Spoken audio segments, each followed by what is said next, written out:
여러분 반갑습니다. 이게 불교이지의 올도입니다.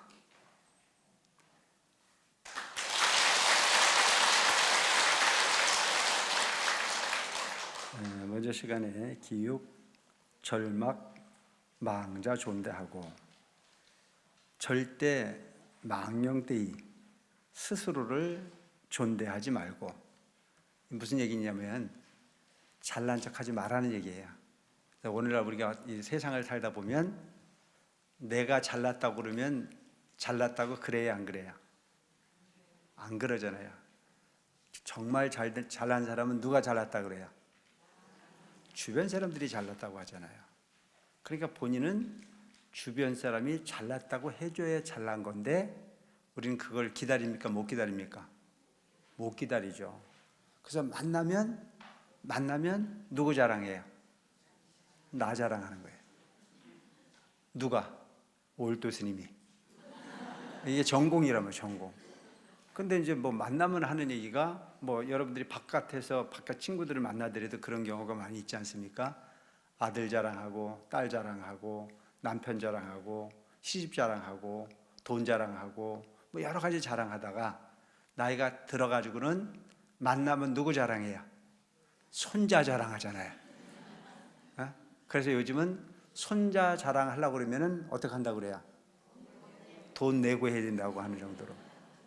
그러니까 이제 그 잘난 부분이 나부터 잘나가지고 내 주변 모든 부분이 다 잘났다라고 하는 부분이 평가를 받고 싶은 분이 욕망이 있는 건 알겠으나 그걸 가지고는 절대 높아질 수 없다는 거죠. 그래서 거만하기보다는 겸손한 게 훨씬 가치 있는 부분이듯 여기서도 지금 보면 망령된다. 절대 망령되이 나를 스스로를 존대하려고 하는 거죠. 저는 그건 망령된 행동이라고 해요. 근데 결론은 잘난 척 하지 마라. 스스로를 높이지 마라. 근데 오늘날 우리가 보면 갈등이 일어나는 경우가 나 자신은 높아지고 싶은데 주변 사람이 높여주지 않으면 화가 나야 안 나야? 화가 난단 말이죠. 그러니까 이 세상 모든 부분은 내가 놓은 덫에 내가 치는 겁니다. 내가 이 세상 어떻게 볼 거냐라고 하는 부분이 대단히 중요해요. 그래서 여러분들 절에를 왔다라고 하는 부분은 절에 와서 배우는 부분이 본질은 뭐예요? 나를 높이라고 가르치지 않고 항상 하심하라. 하심, 마음을 내려놔라. 낮은 곳으로 임해라. 물이 낮은 곳으로 흘러 겸손함을 만들어내듯 내 스스로를 낮은 곳으로 두어서 가다 보면 갈등으로부터 자유로울 수 있어요. 참 그러기가 쉽지가 않은 거예요. 그래서 부처님 가르침이라는 자체가 쉬운 거면 가르쳤겠냐고요. 어려운 부분이라는 거죠. 그래서 말은 쉽지만 행동으로 옮기기가 쉽지 않은 부분이니 항상 어디에 갔든지 간에 하심을 하고 살아라. 그러니까 대개 보면 우리 절에 가 보면은 이렇게 그 상징물로 만들어 놓은 게 눈도 가려놓고 귀도 가려놓고 입도 가려놨잖아요. 그게 뭘 말하는 거예요? 하심을 얘기하는 거지 않습니까? 봐도 본 게 없고 들어도 들은 게 없으며 할 말이 있어도 입을 닫아 말을 삼가하는 마음으로 살면 누가 좋아요?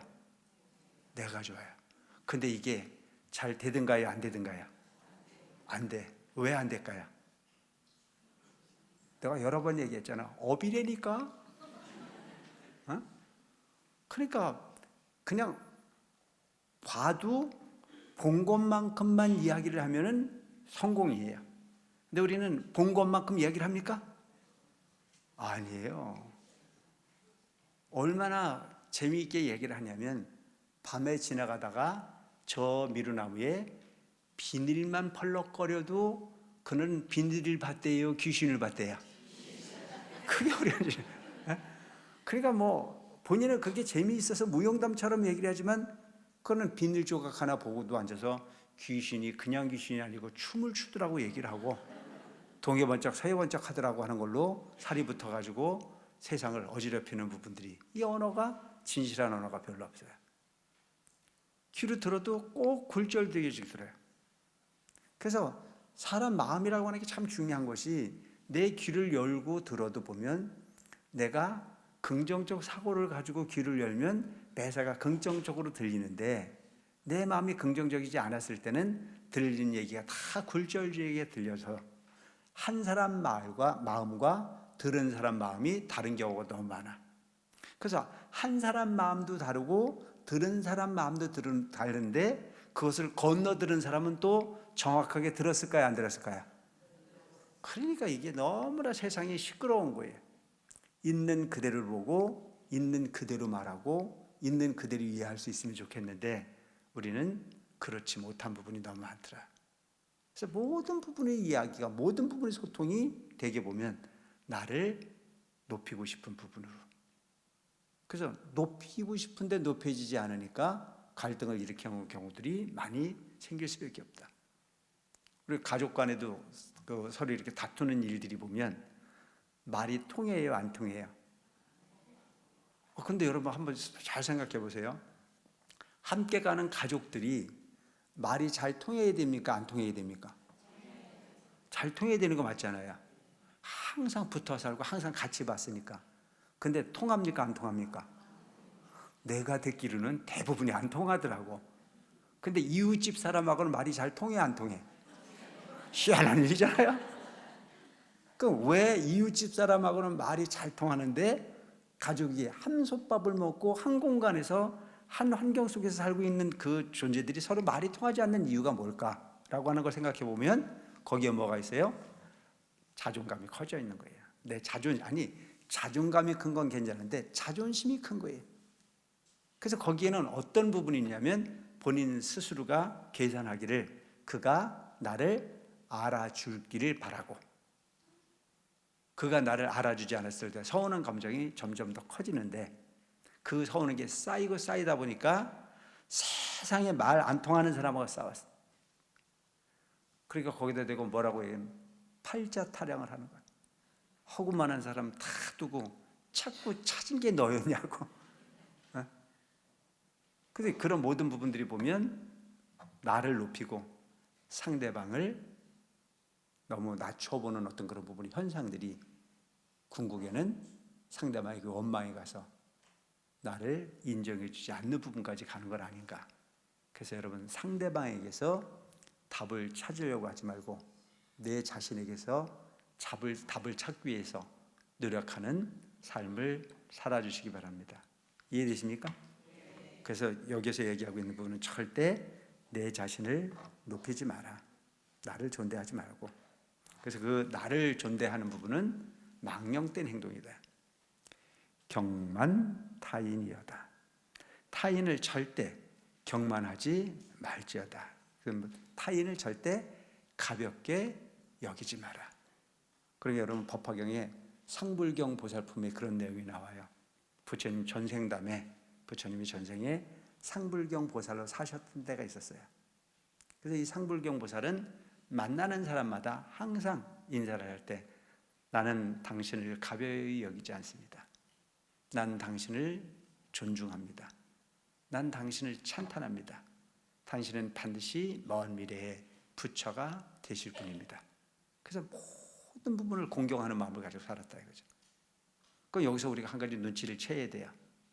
모든 존재가 다 미래에는 부처가 될 수 있는 분이라고 하는 안목으로 보면 궁극에는 나도 부처가 될 수 있을까요, 없을까요? 바로 이거예요. 그래서 남을 존중해서 보면 그것이 내가 높아지는 길이다. 그래서 오늘 저녁부터 이제 귀가를 하시거든 함께 사시는 분에게 가자마자 엎드려 넙죽 절을 하고, 난 당신을 가벼이 여기지 않습니다. 난 당신을 부처님으로 봅니다. 반드시 당신은 언젠가는 꼭 부처님이 되실 겁니다 라고 얘기를 하면 집에 있는 그분이 눈이 둥그러져 가지고 뭐라 그럴까요? 분명히 보면 절에 갔다 오더니 돌았나 할 거예요. 근데 여러분, 그런 얘기를 들으면, 그런 이야기를 듣는 분은 조금 의아하긴 하지만 기분은 좋을까요, 안 좋을까요? 좋겠죠. 그 기분이 쌓여지면 그분은 그 다음부터 절에를 가라 그럴까요, 가지 마라 그럴까요? 돌아갖고 오긴 돌아왔는데 잘 돌아갖고 왔어.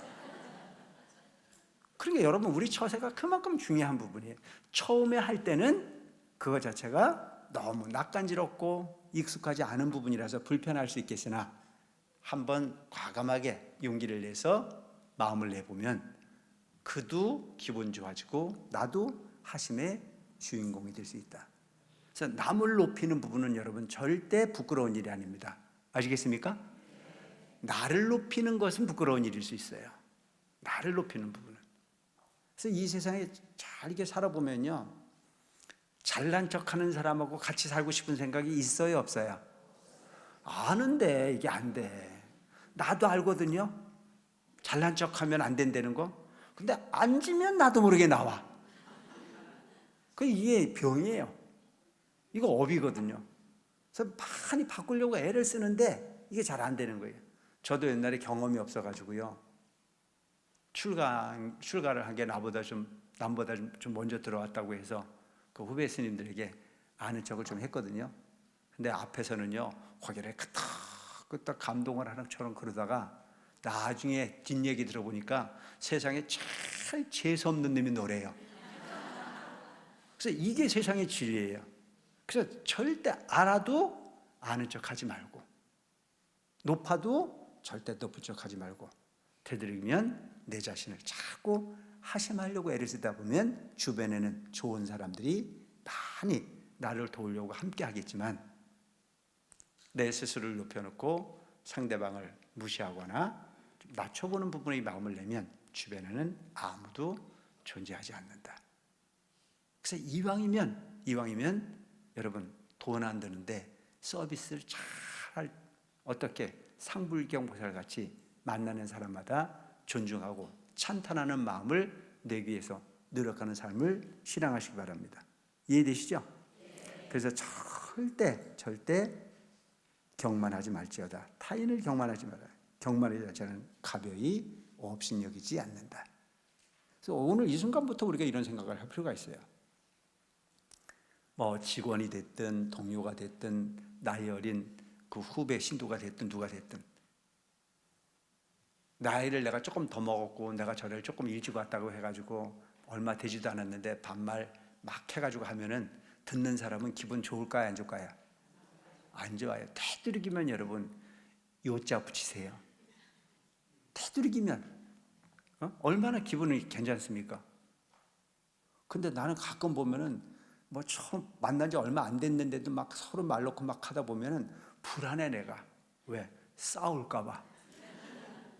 근데 서로 이렇게 존중하는 마음을 내다 보면 그런 불안한 감이 없지 않습니까? 상대와 그런 부분도 없을 뿐더러 주변도 편안하게 해줄 수 있는 부분이만큼 항상 존중하는 마음을 가져라. 그래서 스스로를 낮추고 상대를 높이려고 애쓰는 그런 마음을 생활을 하다 보면 그거 자체가 도일 수 있다.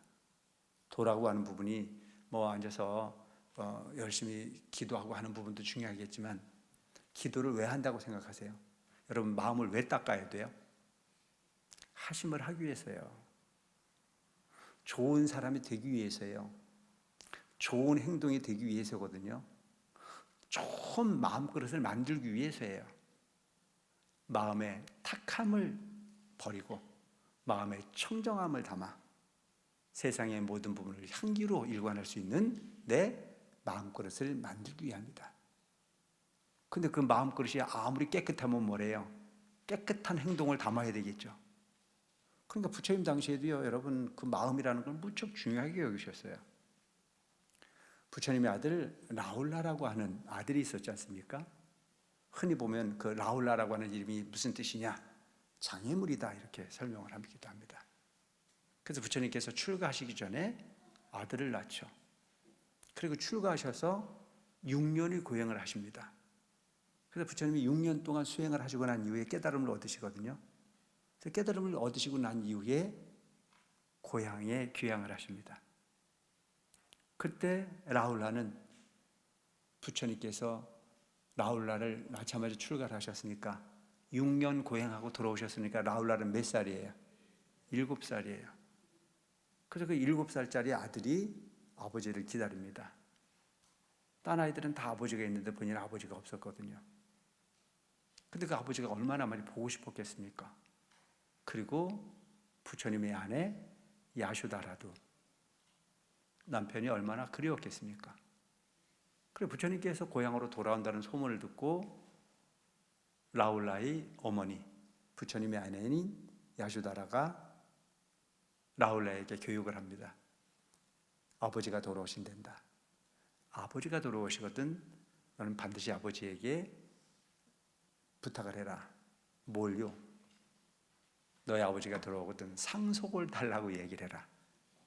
상속이라고 하는 부분이 요즘도 있어요, 없어요? 있지 않습니까? 근데 그 당시의 상속은 농경사회에서 성행했던 부분의 어떤 그런 풍습의 하나라고 볼 수도 있죠. 문화라고 볼 수도 있습니다. 근데 모두가 다 상속을 주는데 라울라는 상속을 받을 수 있는 기회가 거의 없었지 않습니까? 그래서 부처님이 돌아오신다는 얘기를 듣고 상속을 달라고 얘기하거든요. 그래서 라울라가 부처님을 만났을 때 엎드려 절을 하고 다짜고짜 얘기한 게 아버지 나한테 상속을 주세요. 그러니까 부처님이 가만히 있고 상속을 줘야 되겠는데 가진 게 있어요, 없어요? 근데 당신이 가지고 있는 유일한 게 뭐예요? 뼈다름이잖아요. 그래서 라울라를 머리를 깎여가지고 스님을 만듭니다. 7살짜리를. 그러니까 7살짜리가 출가를 했으니까 얼마나 장난이 심했겠어요? 그래서 그 장난이 심한 라울라를 누구도 통제가 안 되는 거예요. 왜? 부처님 아들이니까. 뭔 말인지 이해되시죠? 그 거룩하신 분이 저희 자식이니까 함부로 대할 수가 없었죠. 그러니까 그럴수록 라울라는 장난이 더 심해졌어요. 훗날 부처님께서 라울라가 장난이 참 심하다는 사실을 알고 어느 날 라울라를 부릅니다. 그리고 라울라에게 심부름을 시킵니다. 라울라야, 내가 발을 좀 씻고 싶구나. 내가 발을 씻을 수 있는 물을 좀 떠다 달라고 부탁을 합니다. 그래서 라울라가 7살짜리가 발을 씻을 수 있는 물을 받아가지고 부처님에게 가서 공양을 올려요. 근데 부처님께서 그 라울라가 떠가지고 온 물그릇에 발을 씻거든요. 그리고 그 발 씻은 물을 가지고 이야기를 해요. 라울라야, 이 물을 먹을 수 있겠느냐? 그러니까 7살 빼기 라울라지만 뭐라고 그래요? 먹을 수 없다. 그걸 어떻게 먹습니까? 그걸 왜 못 먹느냐? 그것은 부처님께서 발을 씻은 더러운 물이기 때문에 먹을 수 없습니다. 이렇게 얘기를 해요. 그때 부처님께서 라울라에게 그렇다 라울라야. 저 물이 더러운 발을 씻었을 때 더러운 물이 되어 먹을 수 없듯이 너의 마음도 저 물처럼 더러운 행동을 하면 더러운 물처럼 되고 그래서 어디에도 쓸 수 없는 그런 존재가 될 수 있다고 가르칩니다. 그리고 라울라에게 다시 그 물을 버리고 새물을 떠갖고 오라고 해요. 그 새물을 떠갖고 왔을 때 또 부처님께서 라울라에게 물어요. 라울라야, 너는 그 물을 먹을 수 있겠느냐? 아니요, 부처님, 먹을 수 없습니다. 왜 먹을 수 없습니까? 그 물을 먹을 수 없는 이유는 더러운 발 씻은 물을 담았던 그릇이기 때문에 그 물 또한 먹을 수 없습니다. 그때 부처님께서 또 얘기를 합니다. 그렇다 라울라야, 너가 더러운 마음을 가지고 더러운 행동을 하면 네 몸도 더럽게 평가받을 수 없어서 그 어떤 것도 담을 수가 없느니라. 그때 라울라가 그 부처님이 가르침에 크게 뉘우칩니다. 아, 누군가에게 피해를 주는 내가 되지 말아야 되겠다. 내가 누군가에게 마음을 나쁘게 쓰는 마음을 가진 존재가 되지 말아야 되겠다. 몸도 깨끗해야 되겠고 마음도 깨끗해야 되겠다. 그래서 그때부터 행동을 하건대 부처님의 진리를 가장 완벽하게 은밀한 곳에서도 실행을 해냈던 밀행제일 부처님 제자가 된 것이 바로 라울라입니다. 여러분, 오늘날 우리가 사는 모습을 보면 내가 어떤 행동을 하고면 그 행동이 없어질 거라고 생각하지 않습니까? 여러분, 행동이 없어집니까? 안 없어집니까? 안 없어집니다. 욕을 하는 사람은 욕을 하는 사람으로 평가를 받게 돼 있고 거짓말을 하는 사람은 거짓말하는 사람으로 평가받게 돼 있으며 그 행동이 누군가에게 끊임없이 피해를 주는 사람이라면 그 사람은 그렇게 심술궂은 사람으로 평가될 수밖에 없는 부분이 삶이니 내 행동은 순간 하고 끝난다 손시더라도 그 행동이 없어지는 것이 아닌 그 여운이 길게 남는다는 생각을 가지시고 어떤 일이 있어도 절대 타인을 가볍게 내지는 업신 여기지 않는 부분이 삶을 살기 위해서 노력하는 수행자로 살아주시기 바랍니다. 이해되십니까? 내가 나를 만드는 겁니다. 누군가가 누군가를 끊임없이 비판하다 보면 그 비판은 그 비판으로 끝나지 않고 그는 항상 앉으면 누군가를 비판하는 사람이 될 수밖에 없습니다. 내가 나를 만들어가는 겁니다. 그래서 이것을 불교에서 뭐라고 그래요? 카르마, 즉 업이라고 하지 않습니까? 업은 내가 마음을 먹고 내가 행동으로 옮긴 부분이 쌓여지는 겁니다. 근데 많은 사람들은 없어질 거라고 생각을 하는 거예요. 내가 어떤 마음을 먹었든 내가 어떤 말을 했든 어떤 행동을 했든 그것이 소멸된다고 생각하지만 아니요. 그것은 반드시 소멸되어지는 부분이 아닌 오롯하게 도장을 찍듯 남아 존재한다는 사실을 꼭 기억하시고 그것이 과거와 현재의 미래로 연결되어진다는 사실을 꼭 기억하는 불자가 된다면 가장 지혜로운 불자가 되지 않을까 싶은 생각을 합니다. 여러분, 지혜라고 하는 게 뭘까요? 부처님 가르침을 실행하는 게 지혜예요. 그래서 부처님 가르침은 지식으로 사는 것까지도 크다고 말씀하지 않으셨어요. 지식으로 사는 것은 현재 있는 부분을 현재 빌려다 쓰는 거지만 지혜는 과거와 현재와 미래가 연결되어서 끊임없이 그 업이 따라 움직인다는 사실을 기억하고 거기에 흔적 남기지 않기 위해서 노력하는 자체가 바른 지혜가 아닐까 싶은 생각을 합니다. 그래서 여러분, 야갔다라고 하는 부분은요, 눈앞에 있는 이익을 취하는 게 야근 게 아니에요. 내게 아닌 걸 내게 아니라고 생각하는 사람이 야근 사람입니다. 노력하지 않은 부분을 내 거라고 생각하는 부분으로부터 자유로워지는 게 그게 야근 사람입니다. 그게 현자입니다. 그래서 여기서 계속 이야기하고 있는 부분이 뭐냐면 타인을 절대 가볍게 여기지 마라. 그래서 오늘부터는 여러분들은 반드시 상불경 보살 같은 마음으로 내지는 라울라 같은 그런 마음으로 항상 기회 있을 때마다 누군가를 칭찬할 수 있는 이야기거나 상대방을 높여 존중할 수 있는 부분이 내용이 아니거든 차라리 말을 하지 않는 게 낫다라고 하는 생각을 꼭 가지고 삶을 실천할 필요가 있겠다는 생각을 합니다. 수인 득이는 어짐을 닦고 어짐을 얻으면, 그러니까 이 세상은 어짐을 닦으라, 이거 어짐을 어질다라고 하는 어질인자. 그래서 어짐을 닦고 어짐을 얻어라. 처음도 어지러워야 되고 두 번도 어지러워야 돼.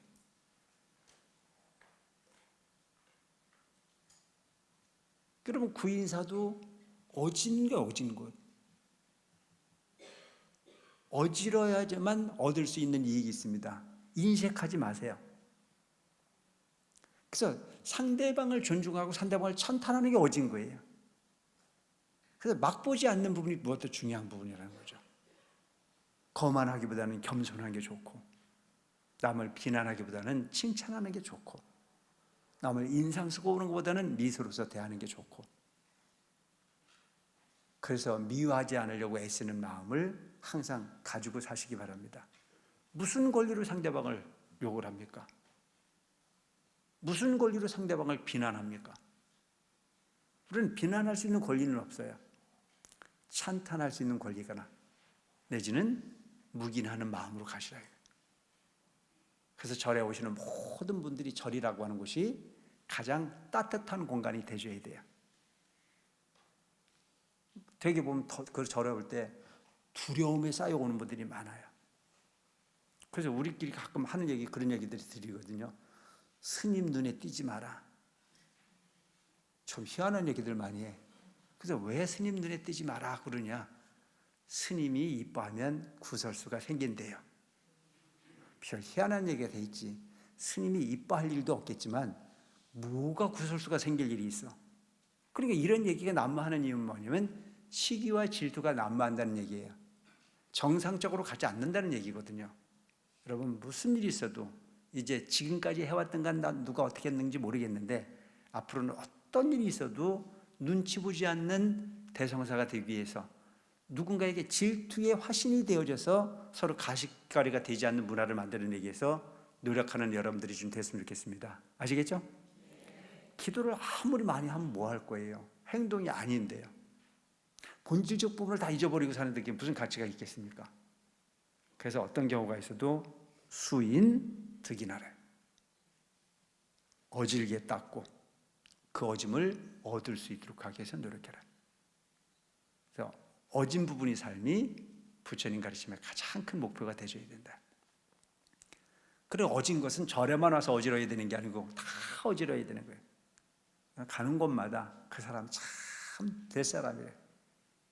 그래서 여러분들이 별명이 붙어야 돼요. 뭐라고? 그 사람은 법 없이도 살 사람이라고. 그 사람은 절대 그런 사람이 아니라고 하는 얘기를 들을 정도로 그렇게 인품을 만들어내기 위해서 애쓰는 삶을 살 필요가 있습니다. 겸양이 이분이요. 즉 겸손하고 사양함이 근본이 되어야 된다. 겸양이 이분이요. 겸손하고 어진 것 자체가 그 사람의 본 바탕이 되어야 되는 거예요. 친후 화우는 벗과 친하고 벗과 화합합은, 그래 여러분들이 주변에 있는 사람들은 다 벗이지 않습니까? 우리 옆에 있는 사람을 뭐라고 불러요? 도반이라고 그러잖아요. 함께 돌을 깎는 동반자라는 얘기죠. 그래서 옆에 있는 그분들이 없으면 여러분들이 지금 이 본문 들을 수 있습니까? 없습니까? 고맙지 않아요? 지금 옆에 있는 그분들이 없으면요, 이 법회가 안 이루어져요. 너무 감사한 일이잖아요. 저 몽돌 해수욕장에 가보면요, 새까만 돌이 자갈이 쫙 깔려 있는데요, 하나같이 예뻐요. 근데 그 조약돌은 애초부터 둥근 조약돌이 아니었거든요. 그냥 수많은 검정돌이었었는데 그 수많은 검정돌이 서로 어우러져 있는 상황에 파도가 와서 때려주고 서로 비비다 보니 둥그러졌어요. 지금 여러분들이 옆에 있는 그분들이 잘나고 못나고 간에 마음은 본 적은 딱 한 가지야. 뭐예요? 부처님처럼 살자. 고맙습니까? 안 고맙습니까? 이보다 더 고마운 도반이 어디 있어요? 그분들이 절에 오신 이유는 어떤 이유를 통해서든지 간에 부처님 가르침대로 살자. 내 마음속에 뭐 있다? 부처 있다. 내 마음속에 불성이 있듯 당신 마음속에 불성이 있는 존재니 가볍습니까? 무겁습니까? 존경스럽잖아요.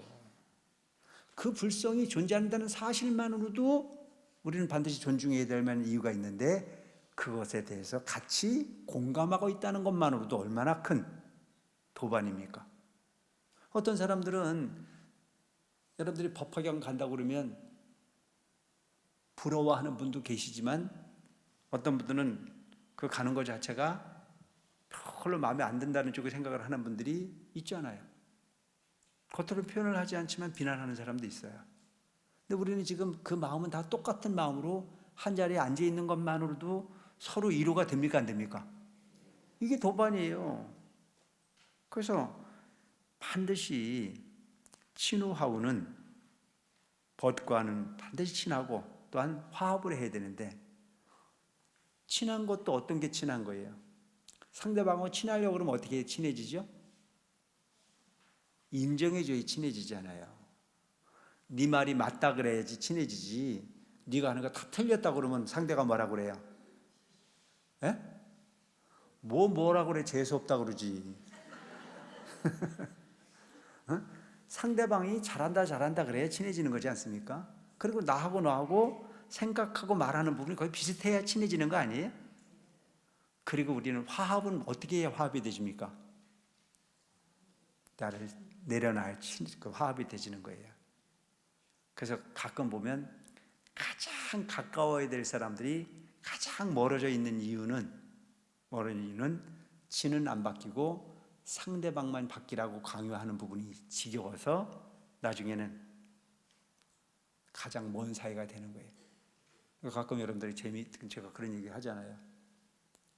너만 있으면 너만 있으면 지옥도 극락처럼 추위도 따뜻한 난로처럼 극복할 수 있었는데, 그렇게 가까운 사이였었는데 몇 년 살고 나니까 너가 없어 못 사는 게 아니고 너만 없으면 살 것 같다고요. 왜 그렇게 됐을까요? 나는 바뀌지 않고 상대방만이 바뀌어지기를 원하는 부분이 지나쳤기 때문에 그런 경우가 만들어지는 부분이다. 부부가 됐든 가족이 됐든 친구가 됐든 반드시 기본적인 부분은 친후하고라 이거죠. 벗과 친하고 화합을 하는 부분에 있어서는 반드시 겸손함으로 상대방이 내게 맞춰주기를 바라지 말고 내가 상대방에게 맞추기 위해서 노력하는 삶을 실행해 가능하다. 그래서 옛날 큰 스님께서 항상 하신 말씀이 항상 그러셨어요. 지는 것이 이기는 것이다. 지는 게 이게. 그래서 저는 거기에서 조금 발전을 시켜서 뭐라고 했냐면, 지면 기분 나쁘니까 어떻게 하라고요? 져주라고요. 내가 조금 변화를 시켰어. 지면 기분 나쁘더라고. 져주는 거예요. 져주면 여유롭잖아요. 그래서 그런 여유로운 부분 삶의 주인공이 되기 위해서는 반드시 친구도 이웃도 도반도 같은 마음이어야 된다. 경신이 이종이니라. 즉 공경과 믿음이 이종 으뜸이니라. 그래서 모든 존재를 다 어떻게 하라고? 공경하라고 해요. 그리고 상대방을 믿어주는 거예요. 믿음이라고 하는 게 대단히 중요한 겁니다. 상대방을 불신하기보다는 상대방을 믿어줘야 되거든요. 여러분들이 자녀분들도 보면 자녀를 믿어줬을 때 기분 좋아하던가요? 의심했을 때 기분 좋아하던가요? 아시네? 그러니까 소를 몰고 가도요, 지가 가게 두고 뒤에 따라가면 소가 잘 가요. 그래서 앞에서 끌고 가면 한 마리를 끌고 가기도 어렵습니다. 뒤에서 몰고 가면요, 수백 마리도 몰고 갈 수 있어요. 근데 한 마리를 끌고 가는 것은, 앞에서 끌고 가면 한 마리 더 끌고 가는 게 어렵듯 우리가 세상을 사는 부분은 믿어주는 것 자체가 그만큼 중요한 거예요. 부부지간에도 믿어야 되고 친구지간에도 믿어야 되고 도반들하고도 믿어야 되는 거란 말이에요. 그래서 믿음이라고 하는 부분이, 공경하고 믿는 것 자체가 세상의 가장 큰 으뜸이 된다.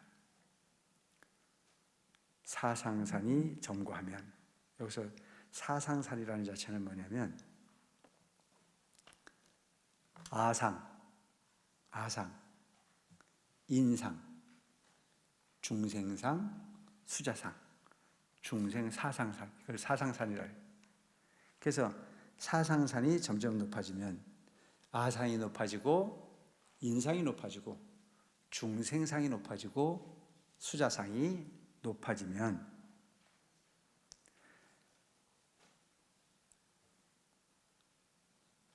삼도해가 익심하나니 사막도의 바다가 더욱 깊어지나니. 아상을 키우면 그게 사막도로 가는 첩경이 되는 거고, 인상이 커지면 그게 또한 사막도로 가는 길이며, 중생상, 수자상이 커지면 마찬가지로 삼도고에 사막도가 점점 깊어지는 거나 마찬가지다. 아상이 뭐가 아상이에요? 나라고 하는 상. 내가 누군데. 가끔 보면 여러분, 누군가가 나를 좀 욕을 하거나 나를 인정해 주지 않으면 기분이 좋아야 나빠야? 그게 아상이야. 아상이 탄 게 아니고, 절에를 내가 수십 년을 다녔는데 들어온 지 절에 다닌 지 얼마 안 되는 젊은 보살이 나를 별로 반가워하지를 않아. 그래서 기분이 그렇게 하면 기분이 좋아요, 나빠요? 아니, 내가 여기 수십 년을 다녔어. 시집도 많이 했거든요. 옛날에 여기 내가 재무도 했어. 근데 여기 재무한 지가 얼마 안 되는 젊은 재무가 옛날 재무했던 나를 안 알아주면 그 재무는 기분이 좋아요, 안 좋아요? 안 좋죠? 그걸 가지고 뭐라고 그러냐? 아상이라고 한다.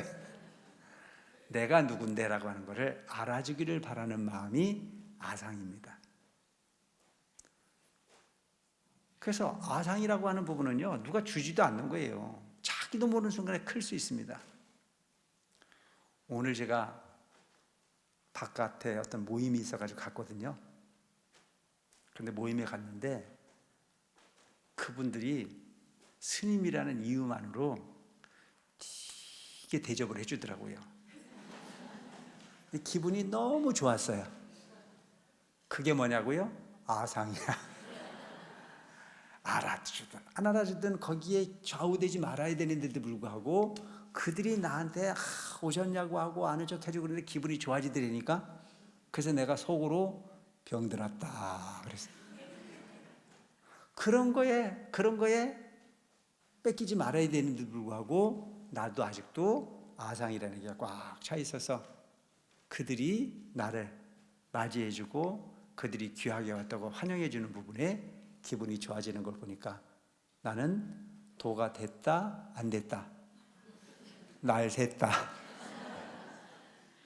그런 부분에 좌고면 할 일이 없어. 내가 할 일을 그냥 충실하게 하면 되는데도 불구하고 우리는 바깥 경계에 너무 많이 끄들리지 않습니까?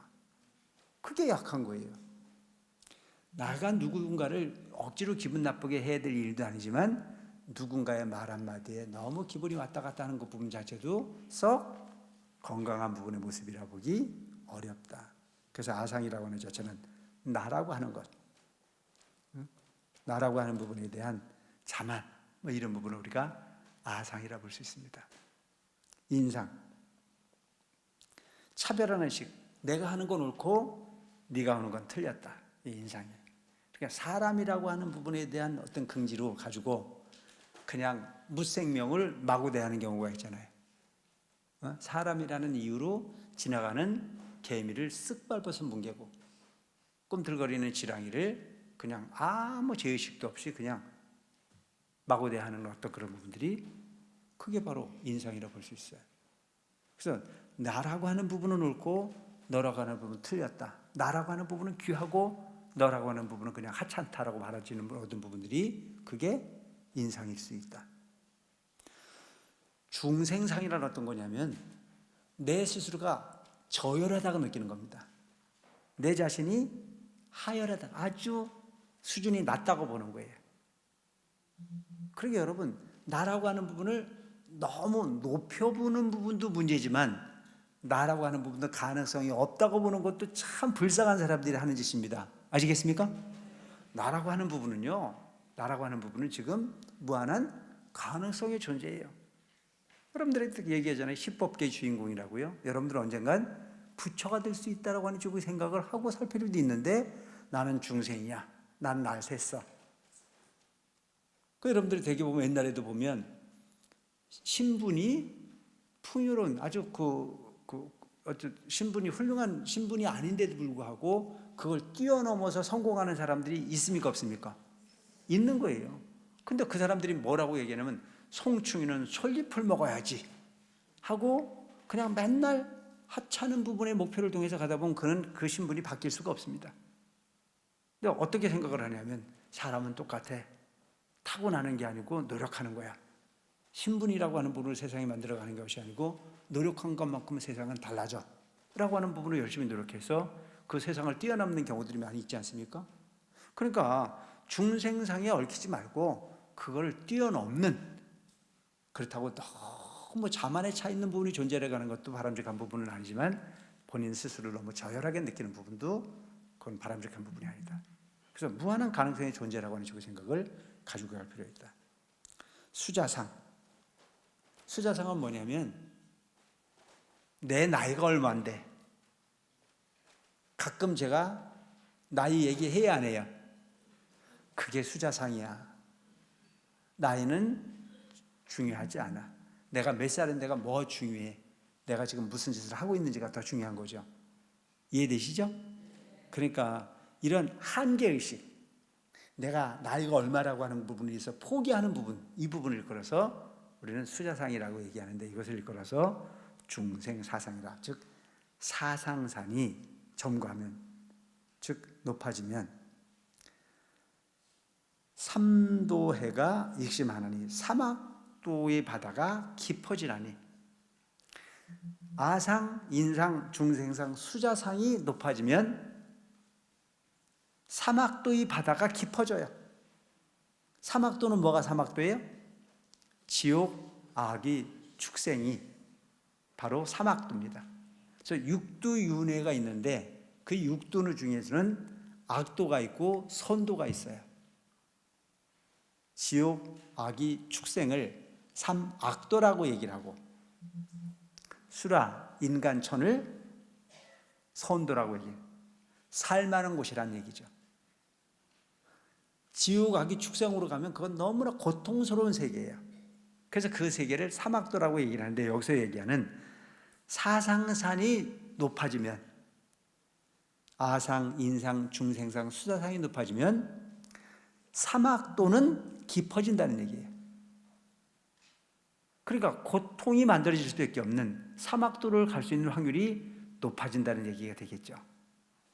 그래서 우리는 반드시 이렇게 중생 사상으로부터 자유로울 수 있도록 노력할 필요가 있다. 아상을 내려놔야 되고, 인상으로부터 자유로워야 되며, 중생상, 수자상으로부터 계리되어질 수 있도록 노력하는 삶을 통해서 사막도로부터 자유로운 부분의 삶이 살 수 있도록 그렇게 수행할 수 있는 여러분들이 되어주시기를 바랍니다.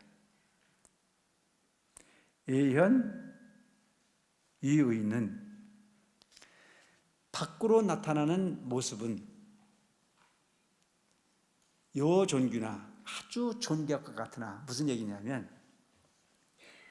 겉으로 보여지는 부분은 아주 착한 것 같은데 뒤로는 안 착한 사람이 있어요, 없어요? 무슨 얘기냐면 겉과 속이 같아야 된다는 얘기예요. 무쪼록 열심히 수행하셔서 겉과 속이 같은 부분 행을 통해서 사막도로부터 자유로울 수 있는 여러분들이 되시기를 바라면서 오늘 시간이 다 됐습니다. 이것으로 오늘 강의 마무리하겠습니다. 고맙습니다. 행복하고 행복하다. 월도스님 지음. 좋은 사람을 만나면 행복하고 미운 사람을 만나면 불행합니다. 그럼 나 자신은 좋은 사람인지 생각해 보세요. 좋은 사람을 만나게 해달라고 기도하기보다는 내가 먼저 좋은 사람이 되기 위해서 노력하면 기도보다 훨씬 빨리 그 소원이 이루어질 거라고 생각합니다.